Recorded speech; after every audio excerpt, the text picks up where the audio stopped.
இருக்கு உங்கள்கிட்ட? கொளியாள, நெத்தலி, வேலை மீன் எல்லாம் இருக்கு. உனக்கு என்ன மீன் வேணும் பிள்ளை? கொளியாள எத்தனை ரூபா? கொளியாள 3 100 ரூபா மோளே. என்ன விலை சொல்லுதோ? 3 கொளியாள 100 ரூபாயா? 5 கொளியாள 100 ரூபாய்க்கு தாங்க. ஏடி நீ மீன் வாங்குதேனா வாங்கு, இல்லைன்னா இடத்த காலி பண்ணு. என்னத்துக்கு நீங்கள் இப்போ கோவப்படுதோ? உண்மையை தானே சொன்னேன். 5 கொளியாள 100 ரூபாய்க்கு தாங்க. 3 கொளியாள 100 ரூபாய்க்கு எப்படி வாங்க முடியும்? நீ வாங்குனா வாங்கு, வாங்கலைன்னா போ, எனக்கு என்ன வந்துச்சு? சும்மா என்கிட்ட வந்து வேக்கணும் பேசுது, அது எப்படி தர முடியும்?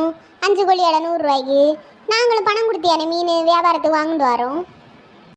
வா இது தாங்க, நான் எப்போலும் உங்கள்கிட்ட மீன் வாங்குவேன். 5 கொளியாள தாங்க. இப்போ நீ இடத்த காலி பண்ணுது எப்படி? வாங்குறேனா வாங்கு, இல்லைன்னா இடத்த காலி பண்ணு. இன்னைக்கு நீங்கள் ஒரு மாதிரி தான் வாரோம். ஏன்னா உங்கள் மீன் வேண்டாம், ஒன்றும் வேண்டாம், நான் போகிறேன். ஆமாம், இவன் மீன் வாங்கலைன்னா எங்கள்கிட்ட ஒருத்தர் வாங்க மாட்டாவு. போறியா? கும்பலுக்கு மாப்பிள்ளைக்கார ஃபாரின்லேருந்து பணம் அனுப்பிவிட்டாலும் அவளுக்கு மீன் வாங்குறதுல ஒரு கொள்ளை தீனம். என்னன்னு தான் இவ்வளோ வீட்டெல்லாம் கறி காய்ச்சுவாளுன்னு தெரியல. நம்ம இவ்வளோட்ட மீனை சும்மா கொடுத்துட்டு நம்ம வாங்கி மண்ணுமா போகணுமா?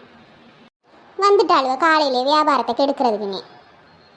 இந்த மாதிரி இன்னும் இன்ட்ரெஸ்டிங்கான நிறைய வீடியோஸ் பார்க்குறதுக்கு ஹாய் மக்காஸ் சேனல் சப்ஸ்கிரைப் பண்ணி வச்சுக்கோங்க. உங்களில் யாரெல்லாம் பேரம் பேசி மீன் வாங்குவீங்கன்னு கமெண்டில் சொல்லுங்கள்.